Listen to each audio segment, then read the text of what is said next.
उदपाने सर्वतः संप्लुतोदके तावान् सर्वेषु वेदेषु ब्राह्मणस्य विजानता यावानर्थ उदपाने सर्वतः संप्लुतोदके तावान् सर्वेषु वेदेषु ब्राह्मणस्य विजानता।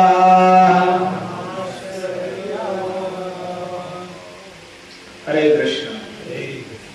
आप सभी का स्वागत है एकादशी के इस संकीर्तन यज्ञ में। और हम सभी बड़े सौभाग्यशाली हैं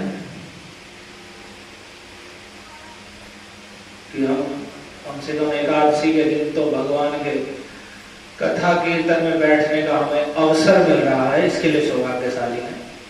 नहीं तो लोगों के पास ये अवसर भी नहीं है, और ये अवसर मिल रहा है और उसे हम कितना लाभ ले सकते हैं ये और हमारे ऊपर निर्भर करता है। तो भगवान की तो इतनी कृपा है कि हमें सब अवसर प्राप्त हो रहे हैं ऐसे समय में भी। तो माधव तिथि भक्ति जननी यतने पालन करी। एकादशी भगवान माधव की तिथि है और भक्ति की जननी है। जिसकी भगवान के चरणों में भक्ति नहीं है, यदि वह एकादशी के दिन उपवास रखे और भक्ति के अंगों का अनुष्ठान करे तो उसकी भी कृष्ण के चरणों में भक्ति उत्पन्न हो जाती है। अन्यथा दूसरे पुण्य कर्म या पूजा पाठ या धर्म कर्म आदि करने से या तीर्थ भ्रमण करने से भगवान के चरणों में भक्ति की प्राप्ति नहीं होती।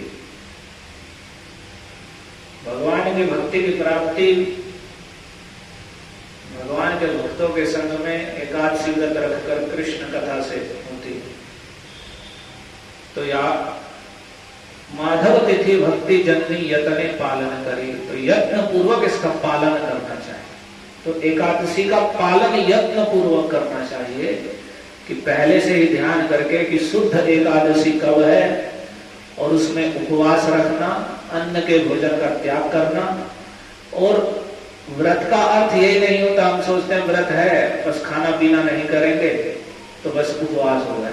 नहीं, उपवास का अर्थ बताया गया है, उप का अर्थ है निकट और वास करना, निवास करना। कि जिस दिन हम अपने इंद्रियों के भोगों को त्याग करके अपने निकट और भगवान के निकट निवास करें तब वह उपवास है।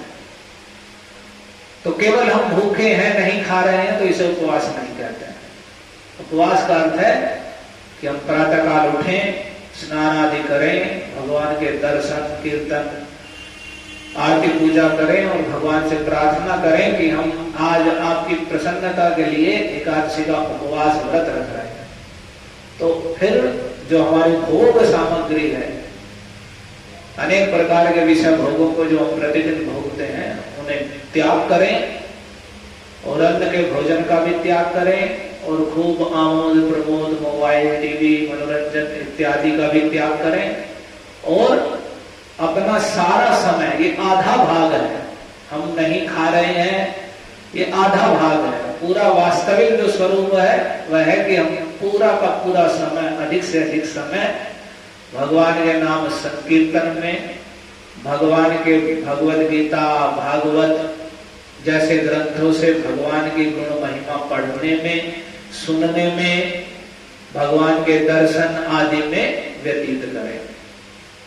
तब उपवास है कि हम एकादशी के दिन अपना अधिक से अधिक समय हरिनाम जप करना, संकीर्तन करना, कथा श्रवण आदि करना या अपने घर भगवद गीता, भागवत आदि को पढ़ना, अधिक से अधिक समय भगवान के संपर्क में, भक्ति के कार्यों में व्यतीत करना। कि हम और 14 के 14 दिन तो संसार के कार्यों में लगे रहते हैं, तो कम से कम एक दिन ऐसा रखें कि उस दिन हम दूसरे विषय भोगों के कार्य बंद करके अधिक से अधिक मात्रा में हम भगवान की भक्ति का अनुष्ठान करें, अधिक से अधिक हरिनाम जपें, अधिक से अधिक भगवत गीता भागवत पढ़ें सुने, भगवान की आरती पूजा दर्शन आदि करें, संकीर्तन करें। इस प्रकार से हम अपना समय व्यतीत करें, तब वह उपवास होगा।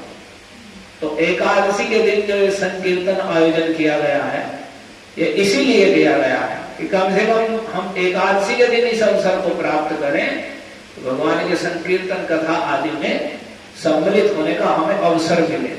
तो अवसर तो मिल गया है, लेकिन हम उस अवसर का लाभ नहीं उठा पा रहे हैं। हम समय से ना संकीर्तन में आ पा रहे हैं, और मतलब ऐसे मनोरंजन टाइप शाम से ले रहे हैं कि मन करेगा जाएंगे, नहीं करेगा नहीं जाएंगे, जब मन करेगा चले जाएंगे, बैठ के आएंगे, ठंडा मूर्ति कर लेंगे। तो जब हम ऐसी उपेक्षा करेंगे तो अवसर भी ज्यादा दिन नहीं रहेंगे, अवसर भी समाप्त हो जाएंगे। जैसे संसार में किसी भी काम के लिए अवसर मिलता है ना, नौकरी चाकरी लगती है तो अवसर रहता है कि इतनी आयु तक आप फार्म भर सकते हैं, आपको अवसर है। तो आपने अवसर का लाभ ले लिया सो ले लिया, और नहीं तो फिर तो गया सो गया। तो वैसे ही भगवान की कृपा से यदि अवसर मिल रहे हैं तो उस अवसर का लाभ लेना चाहिए, और उस अवसर का वैसे प्रयास करने चाहिए कि हमारे ऐसे अवसर बढ़ें, हम अधिक से अधिक भगवान के संकीर्तन कथा आदि में सम्मिलित हों। क्योंकि जैसे आप नदी में जाकर देखेंगे, नदी में पशु आदि देखे होंगे, जब तैरते हैं पार करते हैं गंगा जी आदि को, तो यदि एक पशु को ऐसे छोड़ दें, एक छोटे से लवारे को या किसी एक पशु को भी, और बहुत विशाल गंगा जी बढ़ी हुई है, कई किलोमीटर तक लंबी हो जाती है, तो उस समय भी एक पशु को छोड़ देंगे उसमें तो वो डूब के मर जाएगा, उसमें बह जाएगा धार में। लेकिन वहीं जब खूब सारे पशुओं का झुंड उसमें गिरता है तो पूरी गंगा जी को पार कर जाता है। उसका कारण क्या है? क्योंकि जब वे संग में रहते हैं, एक साथ उनका बल बढ़ता है, उनकी शक्ति रहती है। तो जो उसमें छोटे छोटे लवारे होते हैं, छोटे छोटे बच्चे, वे भी उन बड़े बड़े पशुओं के साथ बड़ी बड़ी गंगा जी को पार कर जाते हैं। तो क्यों? क्योंकि उस समय सब लोग, क्योंकि वे सबके सबकी शक्ति संयुक्त है, जो नहीं भी चाहता वह एक दूसरे के सहारे से ऐसे एक दूसरे पशु के ऊपर मुंह रख के पार हो जाते हैं। और नदी में अकेले अकेले रहे तो कभी नहीं होंगे, वहीं डूब जाएंगे बीच में। तो वैसे ही जो भगवान का संकीर्तन कथा, बात मत करिए आपस में, 5, 10, 15 मिनट के लिए आप आए हैं यहाँ और उसमें बात करने लग रहे हैं। तो जब संकीर्तन आदि में यदि हम स्वयं भजन भक्ति आदि करने में सक्षम नहीं हैं, तो भी यदि हम बैठ जाएंगे तो भगवान का कुछ ना कुछ संकीर्तन करेंगे, नाम उच्चारण करेंगे, कुछ कथा सुनेंगे। तो ऐसे करके धीरे धीरे हम भी भगवान की भक्ति की ओर, अपने नित्य कल्याण की ओर बढ़ जाएंगे। ऐसा नहीं होगा कि हम अपने घर में अकेले अकेले पड़े कि हम तो कर लेंगे भक्ति, हम तो भजन कर लेंगे, ऐसा कभी नहीं होगा। अच्छे अच्छे अभिमानियों का विचार कि हम अकेले भजन कर लेंगे, वह चूर हो जाता है। हमने बहुत अनुभव है हमें भी जीवन में कि बहुत से मंदिरों में भी ऐसे भक्त होते हैं कि सोचते हैं हम अलग भजन कर लेंगे, वो कर लेंगे, और वे भक्तों के समूह से अलग हटते हैं और वे कुछ नहीं कर पाते हैं। कुछ दिन तक उनका वो चलता है बैटरी बैकअप और खत्म हो जाता है, वे संसार में ऐसे रमते हैं कि दिखते भी नहीं है। तो ये इसलिए है, हम बहुत बड़े भक्त नहीं है कि हम बहुत यहाँ बड़े स्तर के सब भक्त लोग हैं, बड़े स्वयं भजन में आनंद ले रहे हैं, सब धक्के मार के जैसे तैसे भक्ति में लग रहे हैं, सुन ले रहे हैं, थोड़ा मोड़ा हरि नाम जप ले रहे हैं। नहीं तो संसार का ऐसा प्रवाह है इस संसार के विषय भोगों का कि वे अच्छों को वहां से खींच के अपने अंदर गिर लेता है।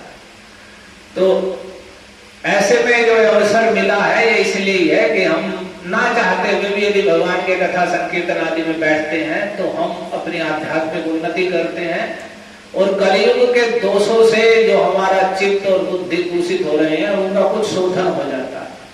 हम अपने स्वरूप को भगवान के विषय में जान सकते हैं, अपने स्वरूप को जान सकते हैं, और कुछ सुख शांति संसार में भी लाभ कर सकते हैं। अन्यथा हम सोचेंगे कि ऐसे अवसर बंद हो जाए तो फिर कुछ भी नहीं होगा, और बंद ही हो जाएंगे जब कोई अवसर कब तक रहेंगे। यदि हम उसमें निष्क्रिय रहेंगे, उत्साह नहीं दिखाएंगे, तो अवसर ज्यादा दिन नहीं रहते हैं। समय कथा का कीर्तन का 7:30 बजे से है। सुबह माइक में लगाकर भी भक्त लोग घूमते हैं कि 7:30 बजे से कथा कीर्तन होगा। 8:30 बजे भक्त लोग चलते हैं अपने घर से, कथा में जाकर बैठेंगे, कीर्तन में बैठेंगे। फिर उन्हें यह भी रहता है कि हमें देर भी हो रही है। और तो यहाँ जो कथा कीर्तन हो रहा है ये कोई व्यवसायिक थोड़ी हो रहा है कि सब मजदूर बैठे हुए हैं, बस हमें तो जाके बैठना है, उन्हें तो पैसे मिल रहे हैं और वे करेंगे, हम मनोरंजन करके आ जाएंगे। आपके लिए ही हो रहा है। यदि आपको अच्छा लगता है तो समय से आइए, और यदि आपका बिल्कुल मन ही नहीं है तो फिर ये भी निश्चय हो जाना चाहिए कि किसी को नहीं कीर्तन आदि में आना है तो फिर अवसर भी समाप्त होंगे। और इसमें भक्तों की भी पूरी शिथिलता रहती है। जब भक्त ही जो बताने वाले हैं वे यही समय पे कहीं उपस्थित होंगे, ना संकीर्तन आदि करने में उत्साह दिखाएंगे, तो दूसरे कहां से कर लेंगे। तो एकादशी का मुख्य विषय यही है कि हम केवल उपवास और व्रत रखना नहीं है। एकादशी पालन का अर्थ है अधिक से अधिक भक्ति के अंगों का अनुष्ठान करना। तो यावानर्थ उदपाने सर्वतः संप्लुतोदके, ये भगवत गीता के दूसरे अध्याय का 46वां श्लोक है। इसमें भगवान कह रहे हैं कि देखो, एक कुएं से जो कार्य होता है, मान लो एक नल है या कुआं है, उससे जो कार्य होता है, उससे हम जल लेते हैं पीने के लिए या दूसरे काम करने के लिए। लेकिन यदि एक बड़ा जलाशय हो जाए तो जो कुएं का सारा कार्य है वो जलाशय से अपने आप हो जाएगा नहीं। मान लो आप नल है, नल ही ले लीजिए, और नल से आप जल ले रहे हैं पीने के लिए, स्नान आदि करने के लिए, तो जो नल से होने वाला कार्य है वह जलाशय और एक बड़ा सरोवर जल का हो जाए तो उसके वे सारे जो नल के कार्य उस सरोवर से हो जाएंगे, और जो उस नल के कार्य नहीं भी है तो भी उस सरोवर में हो जाएंगे वे भी। तो कह रहे हैं जैसे एक छोटे से कुएं का सारा कार्य एक विशाल जलाशय से तुरंत पूरा हो जाता है। अगर कहीं जलाशय है बड़ा और कोई कहने लगे भाई कुआं खोद दो, तो जब पहले से ही शुद्ध जल का जलाशय है तो फिर कुआं खोदना तो मूर्खता होगी, क्योंकि जो जल कुआं खोदने से जल आदि प्राप्त होगा वो पहले से उपलब्ध है। तो जिस प्रकार से छोटे से कुएं का जला जो कार्य है वह पूरे जलाशय से, विशाल जलाशय से पूरा हो जाता है, तावान सर्वेषु वेदेषु ब्राह्मणस्य विजानतः, उसी प्रकार से वेदों के आंतरिक तात्पर्य को जानने वाले को उनके सारे प्रयोजन सिद्ध हो जाते हैं।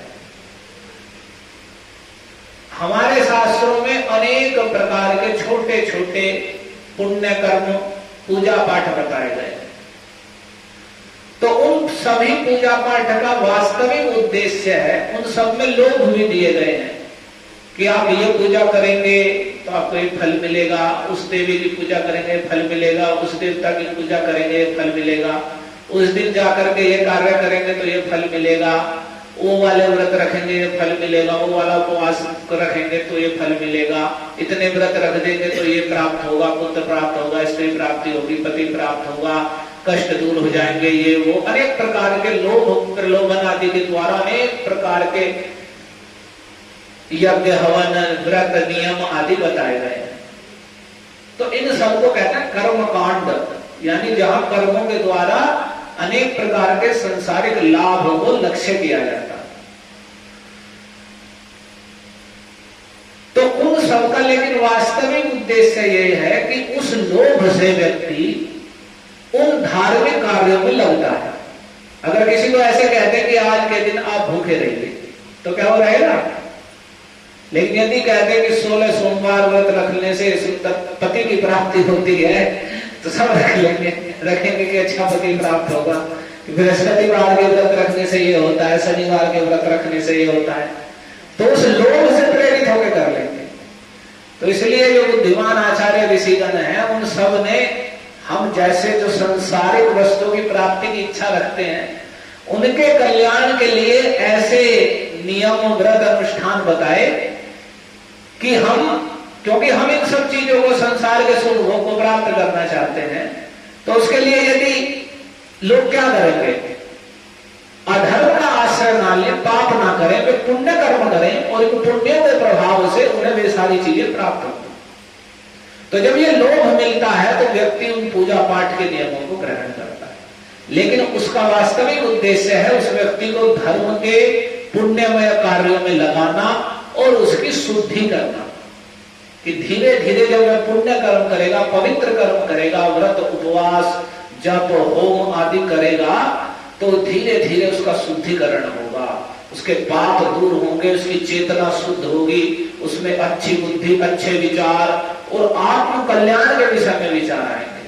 भगवान को जानने के पथ की ओर वह धीरे धीरे बढ़ेगा। तो यदि उसे ऐसी कहते हैं कि भगवान की भक्ति करो, भगवान सब कुछ है और इस जीवन का उद्देश्य कृष्ण भजन करना है, तो ये दिमाग में नहीं बैठता है। लेकिन इसे करने से यह फल प्राप्त होगा, ये सुनते बैठ जाता है। तो इसलिए लोग कुछ भी सुन के कुछ भी करने लग जाते हैं, इतना लोभ है हम।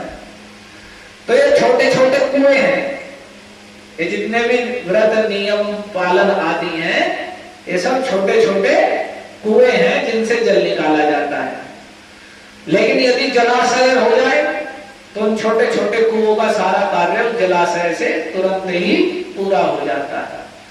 तो वैसे ही जो भगवान की भक्ति है, जो कृष्ण भजन है, प्रतिदिन हरे कृष्ण महामंत्र का अधिक से अधिक माला पर जप करना, प्रतिदिन सुबह स्नान करना, भगवान के अपने घर चित्र या श्री मूर्ति रखी है उसकी स्नान कराना, आरती पूजा करना, उन्हें भोग लगाना, प्रतिदिन भगवत गीता भागवत आदि को पढ़ना, प्रतिदिन इस प्रकार से भक्ति के अंगों का गीता भागवत आदि पढ़ना, मंदिर आदि में दर्शन करना, भगवान को नमस्कार करना, एकादशी का व्रत रखना। और आगे 30 तारीख को नरसिंह चतुर्दशी है, भगवान नरसिंह देव जिस दिन प्रकट हुए हैं प्रहलाद महाराज की रक्षा के लिए खंबा बांट के, 30 तारीख को है। उस दिन भी आप सभी को उपवास रखना है और उस दिन भी ऐसे ही कथा कीर्तन होगा। 30 तारीख को, आज 27 है, 2 दिन के बाद 28, 29, 30 तो जो ऐसे व्रत हैं उस दिन विशेष रूप से भगवान की भक्ति करना। तो जब हम ऐसे कृष्ण भक्ति के अंगों का अनुष्ठान कर रहे हैं तो ये विशाल जलाशय के समान है। तो जो छोटे छोटे कुओं के कार्य हैं वे सारे कार्य इसमें अपने आप ही हो जाते हैं। अर्थात अन्य व्रत नियम हम जिस उद्देश्य से छोटे छोटे लाभ के लिए करते हैं, तो वे सारे लाभ जब हम एक मात्र अनन्य शरणागत हो गए पूर्ण पुरुषोत्तम भगवान श्री कृष्ण का भजन करते हैं, उनका नाम का हरे कृष्ण महामंत्र का जप करते हैं, एकादशी को उपवास करते हैं, भगवत गीता भागवत आदि पढ़ते हैं, भगवान को भोग लगाकर खाते हैं, इस प्रकार से अपने जीवन को भगवान की भक्ति में ढाल लेते हैं, तो जो अन्य छोटे छोटे नियम व्रत पूजा पाठ आदि के जो जो फल हैं उसे अपने आप ही प्राप्त हो जाते हैं। जैसे बड़े जलाशय के उपलब्ध हो जाने पर छोटे छोटे कुओं के सारे कार्य उस जलाशय से ही हो जाते हैं। क्यों? क्योंकि वास्तविक सारे धर्म कर्म पूजा पाठ का तात्पर्य है भगवान के चरणों में निष्काम भक्ति होना, कि संसार की सारी वस्तुएं जिन्हें हम प्राप्त करना चाहते हैं वे सब नश्वर हैं। हमने प्राप्त भी कर ले तो एक न एक दिन सब नष्ट हो जाएंगी, ये शरीर भी नष्ट हो जाएगा, तब फिर क्या होगा? तो वास्तव में हम एक जीवात्मा है, हम ये शरीर नहीं है, और भगवान कृष्ण परमात्मा है, परमेश्वर है, उनसे हमारा नित्य संबंध है। लेकिन हम उनसे अपने संबंध को भूल करके माया के जाल में फंस करके अपने आप को हमने शरीर मान लिया है। मैं स्त्री हूं, मैं पुरुष हूं, ये माता पिता पुत्र घर परिवार के सगे संबंधी लोग हैं, ये करना है वो करना है ऐसे करना है, और इस प्रकार से हम व्यर्थ ही इस जाल को बुन करके इसमें फंस करके दुख पा रहे हैं। लेकिन वास्तव में हमारा उद्देश्य हम इस बंधन से, इस माया के जाल से छूटे और भगवान के नित्य धाम वैकुंठ गोलोक वृंदावन को प्राप्त करें और परम आनंदमय धाम में भगवान की परम आनंदमय सेवा प्राप्त करें। अगर हम ऐसा कर लेंगे लेंगे तो सदा के लिए इस संसार से छूट करके और सदा नित्य आनंद को प्राप्त कर लेंगे। तो इस उद्देश्य, ये उद्देश्य है सारे धर्म कर्म का। इसलिए उद्धव जी ने भागवत में कहा है कि जितने भी नियम व्रत है, सांख्य योगश्च सात्वतैः कृष्णे भक्तिर् हि साध्यते, जितने यज्ञ तप दान होम धर्म कर्म ज्ञान चर्चा आदि सबका एकमात्र उद्देश्य है कि अंत में कृष्ण के चरण कमलों में भक्ति प्राप्त हो जाए। कृष्ण के चरण कमलों में निष्काम सहज कि कृष्ण हमारे प्रभु हैं और हम भगवान के सेवक हैं, और जो कुछ भगवान ने हमें दिया है उसके द्वारा हमें भगवान की सेवा करनी है। उसका क्या उद्देश्य है? उसका कुछ उद्देश्य नहीं है, उसका एकमात्र उद्देश्य भगवान प्रसन्न हो। तो जो हम दूसरी चीजें चाहते हैं, फिर लोग कहेंगे अच्छा हम सारी कामनाएं छोड़ कैसे भगवान को भजेंगे, फिर ये काम कैसे होंगे? तो भाई जब बड़ा सरोवर उपलब्ध हो जाएगा फिर छोटे छोटे कुएं के सारे कार्य वहां से हो जाएंगे। तो जब भगवान प्रसन्न हो जाएंगे तो फिर ऐसी कौन सी कामना या कौन सी आवश्यक वस्तु है जिसकी कमी रह जाएगी? जब भगवान ही प्रसन्न हो जाएंगे। एक बात बताइए, जब हम कामना से भगवान की पूजा करेंगे तो ही वे पूरा करेंगे, और यदि हम निष्काम भाव से भगवान की भक्ति करेंगे तब क्या वे कामनाओं को पूरा नहीं करेंगे? तब तो और अधिक रूप में करेंगे। तो इसलिए सारे धर्म कर्म पूजा पाठ का एकमात्र उद्देश्य भगवान के चरणों में अहेतु की भक्ति है, निष्कामा भक्ति है। उसका उद्देश्य है भगवान प्रसन्न हो। और भागवत में कहा गया है कि किमलभ्यम भगवती प्रसन्ने श्री निकेतने। भगवान श्री निकेतन है, लक्ष्मी के पति है। लक्ष्मी चंचला कही गई है, जो कहीं भी स्थिर नहीं रहती, लेकिन वह भी भगवान के चरण कमलों को दबाती है और उनकी सेवा करती है और उन्हें छोड़कर नहीं जाना चाहती। तो लक्ष्मी ने जिनके चरण कमलों को अपना घर बना रखा है वे श्री निकेतन भगवान यदि किसी पर प्रसन्न है, यदि कोई उन्हें अपनी भक्ति के द्वारा प्रसन्न कर लेता है, तो ऐसी कौन सी वस्तु है, कौन सी नीचे पूरी पृथ्वी का चाहे साम्राज्य हो, या स्वर्ग का साम्राज्य हो, या रसातल का साम्राज्य हो, या ब्रह्मा का पद हो, ऐसी कौन सी वस्तु है जिसे प्राप्त नहीं किया जा सकता? किम अलभ्यम भगवती प्रसन्ने श्री निकेतने। भगवान श्री निकेतन के प्रसन्न हो जाने पर, श्री कृष्ण के प्रसन्न हो जाने पर ऐसी कोई वस्तु नहीं है जिसे लाभ नहीं किया जा सकता। लेकिन वे प्रसन्न कैसे होते हैं? वे प्रसन्न ऐसे ही होते हैं जब हम अपने आप को कृष्ण का दास मान करके, और जो कुछ कृष्ण के द्वारा हमें दिया गया है उसके द्वारा हम भगवान की भक्ति करते हैं, उसे भगवान के चरणों में अर्पित करते हैं, उनको भोग लगा करके उनका प्रसाद ग्रहण करते हैं, प्रतिदिन उन्हें नमस्कार करते हैं, प्रतिदिन हरे कृष्ण कृष्ण कृष्ण हरे हरे, हरे राम राम राम हरे हरे, ऐसे अधिक से अधिक माला पे भगवान के नाम का जप करते हैं, प्रतिदिन भगवान की आरती पूजा करते हैं, उनकी प्रसन्नता के लिए भगवत गीता भागवत को पढ़ते हैं, एकादशी का उपवास रखते हैं। और किस लिए करते हैं ये सब? कि कृष्ण प्रसन्न हो। किस लिए करते हैं? ये काम बन जाए, वो बन जाए, ऐसा हो जाए, वैसा हो जाए, नहीं, कृष्ण प्रसन्न हो। तब मान लिया कोई काम है हमारा, हमें लग रहा है पता नहीं होगा कि नहीं, तब उसे भगवान से निवेदन कर सकते हैं कि भगवान जी अगर मेरा इस कार्य में हित हो तो आप इसे कर दीजिए, जिससे मैं आपके चरणों की भक्ति स्थिरता पूर्वक कर सकता हूं। यदि हम ऐसे भगवान की भक्ति का उद्देश्य एकमात्र ये रहेगा कि कृष्ण प्रसन्न हो, तो अतिशीघ्र कृष्ण प्रसन्न हो जाएंगे। ये निस्वार्थ भक्ति होगी। हम केवल अपना काम बनाने के लिए भगवान के पास जा रहे हैं, तब वो भक्ति कांड नहीं है, वो तो काम बनाना, उसे कर्म कांड कहते हैं। लेकिन जब हम अपने को भगवान का दास मान करके भगवान की शरण में जाते हैं तो वह वो भक्ति कहलाता है।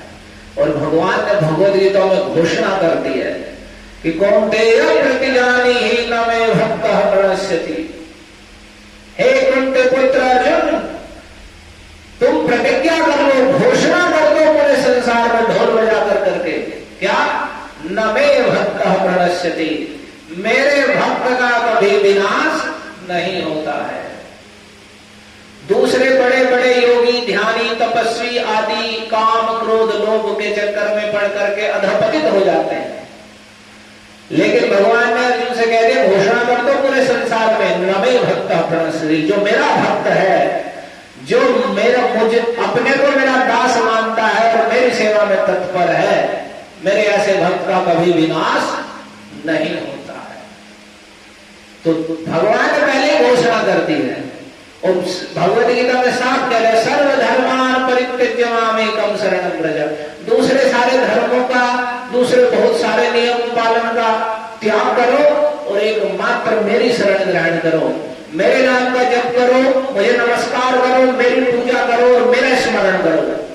ऐसा करने से तुम मुझे प्राप्त करोगे। और जो भी संसार की छोटी छोटी वस्तुएं हैं उनके लिए भगवान ने कह दिया है कि योगक्षेमं वहाम्यहम्, जो अनन्य भाव से मुझे भजते हैं, कृष्ण को भजते हैं, कृष्ण के नाम का जप करते हैं। ध्यान से सुनिए क्या करें भगवान, अनन्यास चिंतयन्तो मां ये जना पर्युपासते, जो अनन्य भाव से जन मेरी उपासना करते हैं, तेषां नित्याभियुक्तानां योगक्षेमं वहाम्यहम्, ऐसे जो नित्य मेरी भक्ति में लगे हुए हैं, नित्य मुझे नमस्कार करते हैं, मेरा प्रसाद ग्रहण करते हैं, मेरी पूजा करते हैं, मेरे नाम का जप करते हैं, एकादशी आदि उपवास रखते हैं, भगवद गीता भागवत आदि को पढ़ते सुनते हैं, तो ऐसे जो नित्य मेरी भक्ति के में युक्त हैं, तो उन्हें मांगना और कहना भी नहीं पड़ता कि कहना पड़ेगा तो भगवान करेंगे। एक जैसे बच्चे का पालन पोषण माता पिता पहले से स्वयं ही करते हैं, उसके लिए बैंक बैलेंस पहले से तैयार कर लेते हैं कि हमारा बच्चा बड़ा होगा तो इसे ये सुविधा देंगे। तो एक साधारण माता पिता ऐसा करते हैं, तो एक भगवान के अनन्य भाव से भज रहा है तो भगवान उसका रक्षण पालन नहीं करेंगे। उन्होंने पहले कह दिया योगक्षेमं वहाम्यहम्, जो नित्य मुझे भजता है उसके पास जो है उसकी रक्षा करता हूं और जो उसे आवश्यक है उसे प्रदान करता हूं। जो उसके पास है उसकी रक्षा करता हूं और जो उसे आवश्यकता है उसे प्रदान करता हूं। उसके योग क्षेम का वहन मैं स्वयं करता हूं। वो मेरा नित्य भजन कर रहा है और उसके योग क्षेम का वहन करना मेरा कार्य है। तो भगवान ने ये सारी बातें भगवद गीता में भागवत में बताई हैं। और संकीर्तन कथा का मतलब यही है कि भगवान कैसे हैं, कैसे वे अपने भक्तों का और अपने भजन करने वाले का किस प्रकार से मान रखते हैं। ये सब बातें जब हम भगवद गीता भागवत को पढ़ेंगे सुनेंगे तब हम जानेंगे और तब जानेंगे भगवान की भक्ति का कितना बड़ा महत्व है।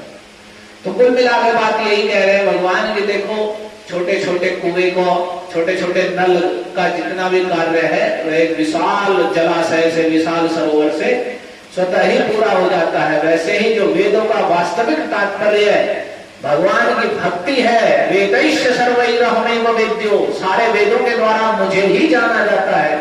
इस प्रकार से जो कृष्ण का भजन करते हैं तो अन्य दूसरे धर्म कर्म पूजा पाठ के जितने फल हैं उन्हें सब प्राप्त होते हैं। और जो उनसे प्राप्त नहीं भी होता वह भगवान के चरणों की भक्ति, संसार से सदा के लिए छूटकर भगवान के नित्य धाम वैकुंठ गोलोक वृंदावन को प्राप्त करना, उसे भी वह प्राप्त करते हैं। तो इसलिए छोटे छोटे कुएं खोदने छोड़कर हमें कृष्ण भक्ति रूप विशाल जलाशय का आश्रय लेना चाहिए। और विशाल जलाशय में जब हम गोते लगाएंगे तो कुएं में गोते नहीं मिलेंगे लगाने के लिए, कुएं से तो केवल पानी निकाल सकते हैं, लेकिन जलाशय में स्नान भी कर सकते हैं, नहा भी सकते हैं, तैर भी सकते हैं। तो जब हम कृष्ण भक्ति के जलाशय का संग करेंगे तो छोटे छोटे कुओं के सारे कार्य सहज ही पूरे हो जाएंगे। हरे कृष्णा कृष्णा कृष्णा हरे हरे, हरे राम राम राम हरे हरे। तो 30 तारीख को नरसिंह चतुर्दशी है। चतुर्दशी है, आज एकादशी है, वो चतुर्दशी है, 14 है, जिस दिन भगवान अपने भक्त प्रहलाद की रक्षा के लिए कृष्ण ही नरसिंह का रूप धारण करके खंबा पाड़ के प्रकट हुए। तो उनके अवतार का दिवस है। जैसे जन्माष्टमी के दिन भगवान ने कृष्ण रूप में अवतार लिया है, राम रूप में रामनवमी को, ऐसे नरसिंह चतुर्दशी को नरसिंह रूप में आए। तो वह भी वैसे ही मनाया जाने योग्य है जैसे जन्माष्टमी आदि मनाते हैं। और नरसिंह चतुर्दशी का बहुत बहुत बहुत अधिक महत्व है।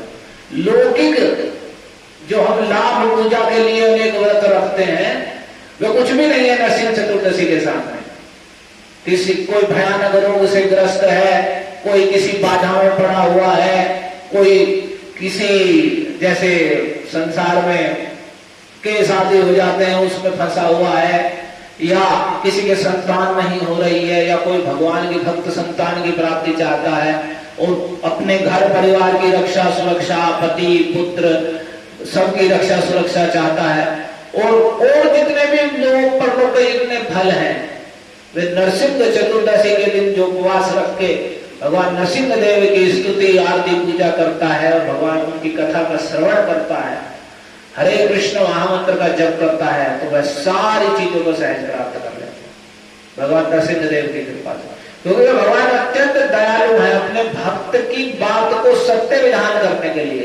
हिरण्यकश्यपु देखो, भगवान अपने भक्ति कहां तक, ये हम सोचते हैं छोटी छोटी चीजों से भगवान हमारी रक्षा कर पाएंगे कि नहीं, और भगवान ने प्रहलाद की रक्षा करके दिखाया है कि वो हिरण्यकशिपु जिसको देखकर देवता स्वर्ग से भाग गए थे, कोई सामने नहीं आ सकता था, देवता भी भयभीत रहते थे, जिससे अगर वो वायु को कहेगा कि चलना नहीं है तो नहीं चलेगा, इतना प्रभावशाली हिरण्यकश्यप था जिसने कहता मैं भगवान हूं। वो हिरण्यकश्यप प्रहलाद को मारना चाह रहा था, उसने कहा कि कहां है तेरा विष्णु, जब सारे प्रयास कर लिए सारे फेल हो गए, हाथी के नीचे को चलवा लो, उसमें फेंक दो, आग में जला दो, सांप से डसवा दो, कुछ भी नहीं हुआ, तब उसने कहा कि कहां है तेरा विष्णु। तो उन्होंने कहा सर्वत्र है, सभी जगह है, केवल बंधे हुए नहीं है भगवान, हमें दर्शन दे रहे हैं मंदिर में, लेकिन इसका अर्थ ये नहीं है कि वो मंदिर तक ही सीमित है, ऐसी कोई सी जगह स्थान नहीं है जहां पर भगवान नहीं। तो उन्होंने कहा कि खंबे में क्यों नहीं दिख रहा है, तो खंबे में भी है, तो उन्होंने जाकर जैसे उस पर प्रहार किया तो खंबा पाड़ करके भगवान ने दिखा दिया, सत्यम विधातुम निज भृत्यभारितम व्याप्तिं च भूतेषु अखिलेषु चात्मना अदृश्यतात्यद्भुतरूपमुद्वहन् स्तंभे सभायां न मृगं न मानुषम्। अपने भक्त के बात को सत्य विधान करने के लिए और ये दिखाने के लिए कि संपूर्ण जगत में, अखिल जगत में मैं व्याप्त हूं, भगवान उस सभा के मध्य उस स्तंभ से ऐसा रूप धारण करके प्रकट हुए, न मृगम न मानुषम, अति अद्भुत रूप जो न मृग का है, न पशु का है, न मनुष्य का है, नरसिंह रूप धारण करके प्रकट हुए। श्री नरसिंह देव भगवान की। तो इसलिए 30 तारीख को दिनांक 30 को नरसिंह चतुर्दशी का उपवास भी है, उस दिन आपको ऐसे एकादशी जैसा उपवास रखना है, अगले दिन खुलेगा और उस दिन भी ऐसे ही कथा होगी। तो आप सभी से प्रार्थना 7:30 बजे तक आप उपस्थित हो, क्योंकि नरसिंह भगवान के अवतार की लंबी कथा है, तो ध्यान से आप सुनेंगे। सभी का बहुत बहुत धन्यवाद। हरे कृष्णा कृष्णा कृष्णा हरे हरे, हरे राम राम राम हरे हरे। श्री श्री राधा मदन मोहन भगवान की जय। श्री कृष्ण चैतन्य